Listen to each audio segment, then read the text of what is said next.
So, as we're thinking about training our staff in all of the different pieces that we've talked about in this course, there's a couple different ways that you can reach them as you are training in behavior management and creating a culture of promoting positive behavior.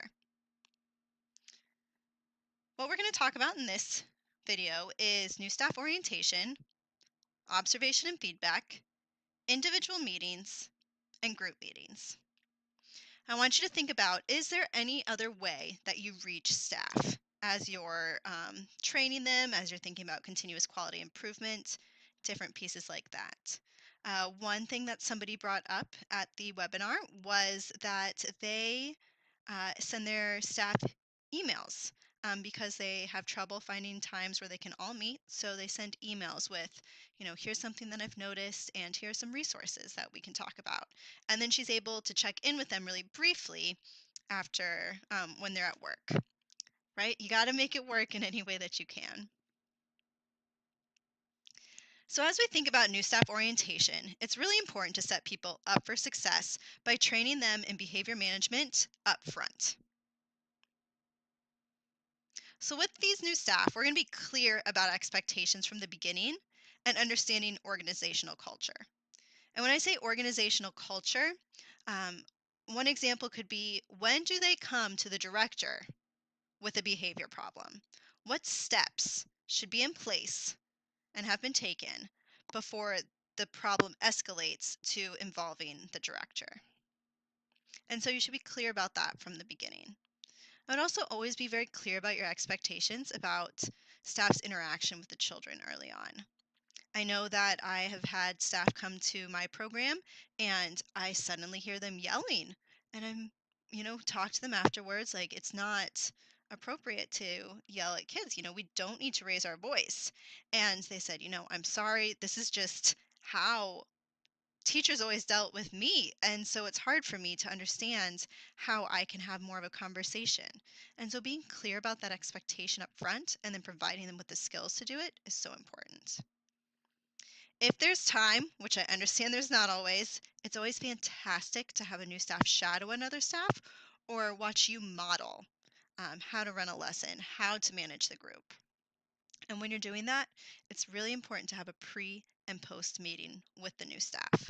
That pre meeting will be talking about what's going to happen, what they're going to see, what they should keep an eye out for. And the post meeting should be asking, what did you notice? And allow them to kind of say, here are some things that I saw, here's some questions I have, and really expand on that. With a new staff member, it's really important to give them the training they need. This training can be done online, it can be done in person. Show them some examples, show them some short videos, and then follow up.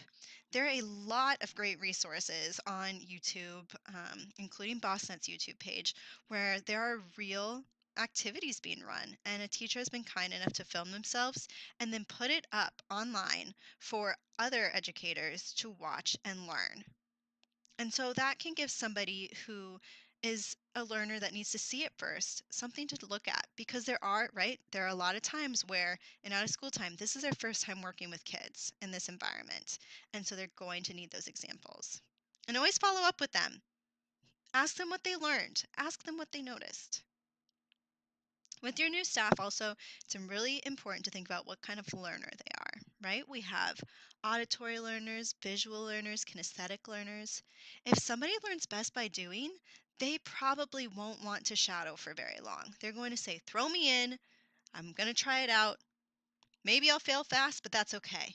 They need to do it to really understand it. Others might be more visual and they want to see those example videos or whatever it might be. And the last thing I always like to remind people of are attitudes are caught, not taught. So when we're thinking about that culture of promoting positive behavior, when we're thinking about behavior management strategies, you can say all you want about what's going to happen, but that attitude for how children should be treated in your program, how these situations should be handled, you need to demonstrate that positive attitude, and everybody on your team should as well. So, when we're thinking about situational leadership, these new staff will a lot of times be in this telling section. Not always, but if we're thinking at that very base level, remember we're going to give direct instructions, really focus on tasks, do a lot of follow up, and always be encouraging and motivational. Another way that we reach staff and provide feedback with them and give them more skills is with observation and feedback. This can be done in a couple ways. It can be very formal, where you're planning to come in, sit down, watch a whole activity, and then give feedback. It might be more informal, where you're in the room because you have time to get away from your desk. You don't have any meetings, no parents are calling you. It's a great day. So you get to go and participate in an activity. And then you're going to give feedback about it afterwards because you were in it, you saw it, you're going to have something to say. If you are planning the observation and it's a time to sit down and it, is maybe their EC bi-monthly one, whatever it might be, always use a standard observation or assessment tool so that they know what is being focused on.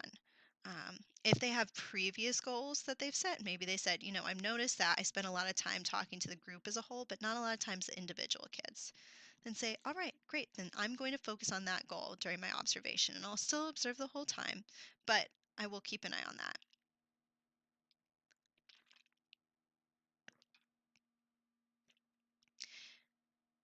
Also, it's really important to have feedback afterwards. Doesn't help a lot to observe and then just say, great job, or I went all right. That doesn't give them any information. So have that clear goal for the conversation for feedback. And as you're doing it, make sure that you're focusing on strengths, because it is very nerve-wracking to have somebody observe you in any situation. And so it's important to say what you noticed went well and why, and then be very clear about it. So I might say, I noticed that when John was up and running around in circles around the group while you were trying to explain the STEM activity, that you never raised your voice and that you praised the kids who were doing a good job. And then he noticed that and sat down. And so I really appreciate how you are validating good behavior, because then you saw that that made the difference and he wanted to be validated for his good behavior too. So you're saying something they did well. And maybe they only did that because you were in the room. It's very possible that, they might have gotten really upset and said, nobody's in here, it's fine. Hey, sit down.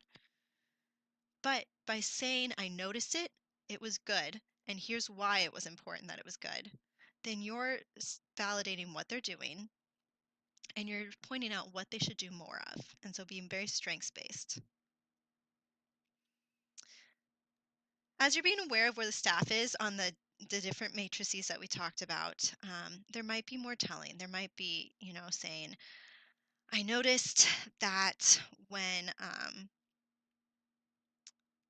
Susan got really upset and went into the corner of the room and just was crying, that you went over and talked to her, but she didn't want to talk to you, so you walked away. Tell me more about that. And so asking them to kind of share their thoughts with you, that will be someone who's maybe further along on the matrix, that they have more skills. Um, and if they, because you don't want to put somebody in a situation where they're saying, yeah, I didn't know how to do that, and now I feel kind of bad about it. So instead, you can ask them, you know, well, what do you think you could do? One of my ideas was that you could ask her best friend to go over and sit with her, or you could bring the project to her. So if she needs some space to be alone, then she can be. And so really give that feedback in a positive way that they'll feel good about. So conversation is really the best way once you're past that telling and directing leadership part of the model. With this observation and feedback, that is coaching. And I really love this quote to make us really think about what is best to support the staff. So, coaching to extend learning includes helping a teacher put goals into words and then breaking goals into clear and achievable steps. It means pointing out moments of effectiveness as a teacher moves towards his or her goal and describing why his or her actions and words matter to children. It means inviting him or her to think about his or her intentional decision making.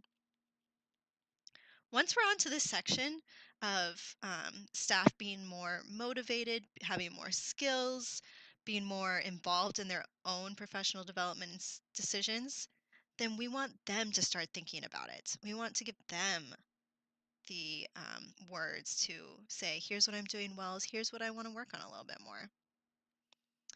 So when you're coaching to extend learning, you're going to focus on the goals that you've talked about, and you're going to really notice moments of effectiveness. And you're going to use a lot of prompts and questions to encourage thinking. When I'm doing this, I always walk into my post-observation meetings with a set of questions that I'm planning to ask. Um, it might be here's some. So when things go well, you might say, what needs did this lesson meet for your kids? What enabled it to be so successful? Is there anything else? And so really getting them to think about, all right, what specifically went well? Why was it so successful? And what things did you have in place that helped you be successful? So you're getting them to be very specific and think through their teaching in a very specific way. And if things don't go so well, that's fine. Keep them focused on the positive. What did you try that worked, even if only a little bit? And they might say, the kids were just not listening. I tried to tell them that we were going to play a game, but they wouldn't sit down. And, I just was so frustrated that we didn't even get to play the game. And say, okay, but what did you try that worked? Even if only a little bit. Well, I used the attention getter where I clapped my hands in a rhythm, and a couple of the kids did that and came and sat down. Fantastic, that's great. So, you know, how did you manage to keep things from getting any worse? Right? These sound tough, and these are going to be tough conversations, and that's why you wait to have them with these more open-ended questions with staff who are further along in their development. But they will get them thinking and will get them motivated to try these ideas that they come up with on their own. When you're having those quick feedback sessions, though, because I understand there's not always time for these long conversations, it's important to be really specific about your feedback. So it might be something along the lines of, while I was watching your literacy activity the other day, I really appreciated how you um, use the book and you let the kids pass it around so they could look at the pictures and with the extra books that you had. That was really great because it kept the kids focused so that they had something to touch. It was more tactile. They could see the pictures since and they were able to be more hands-on with the book. What do you think could make this activity more exciting next time? What would make it more exciting for you and for the kids? And so that, is quick, right? You're saying, here's what you did, here's what went well, here's why it was good. And let me push you just that little bit further. We can also have a lot of these conversations in individual meetings, but I would really encourage you to have regular individual meetings so that the staff aren't worried about coming in anytime you say, hey, can I talk to you for a few minutes? That they're not like, oh my gosh, what did I do wrong? Did I do anything wrong? But those individual meetings will really give you that time to make sure that you're focusing on the positives. Because if nothing's gone wrong lately, then you're going to say, hey, I've really appreciated how much you've been doing more social emotional stuff with your kids lately. Tell me more about that. I'm really interested to hear more. I haven't gotten to see it all. And so those individual meetings let them think about their strengths. It also lets them bring any questions or concerns they have to you in maybe a more private way. When you start an individual meeting, I always encourage you to know your end goal going into the meeting. It might be that you want to find out more about their social emotional curriculum that they're using. It might be that you really need to come up with a solution for why their activities are taking 10 minutes to start when they really should just be quick. Here's what we're doing next. All right, let's go. So have that end goal in mind. And then when you're talking with the staff, make sure that you're always thinking about where are they on these different matrices? Where are they in situational leadership? Where are they in that will skill matrix? The last piece that we're going to think about today is group meetings. During group meetings, I like to always keep continuous quality improvement at the front and center. Talk about what people are doing well, and then take that time to say, all right, maybe things aren't going so well here, but let's problem solve it together. We have all the best minds right here in our program. Let's figure it out. You're always going to want to walk away from group meetings with a clear understanding of goals and steps. So maybe you came up with a plan to say, we're one of the examples that we had from the webinar group was somebody said that they really liked an idea they heard where the staff are going to and the kids are going to share kudos with one another. So each week, the kids and the staff are going to be able to write on sticky notes kudos to um, Jack for sharing his toys at recess, for example. And so you say, okay, great. We love that idea. What are our goals going to be? And that goal might be we're going to each at least do one per week. Great. You can also utilize group meetings to continue professional development. I always encourage you to bring new resources or videos. Take some time to watch those videos that we talked about earlier and say, what did you notice in here? What are some of your thoughts? Or bring new games to play together and say, would this work for your group? What do you think? Or ask the staff to bring problems to one another. But utilize those group meetings to think about how can we continuously improve our program for the kids and for the staff. So all of this information in this course has touched on a few different pieces. We've thought about um, promoting positive behavior, how to handle situations where things don't go so well. And then we've thought about how do we support our staff best in these different areas. And so I provided a worksheet for you in the course room, and I really encourage you to utilize it to think about how can I work on behavior management strategies with my team throughout their development. So how do I think about it in terms of the orientation? Is my orientation covering this information? Should I do anything differently? Um, do I want to start bringing videos that I find online to our group meetings every month so that we can talk about them?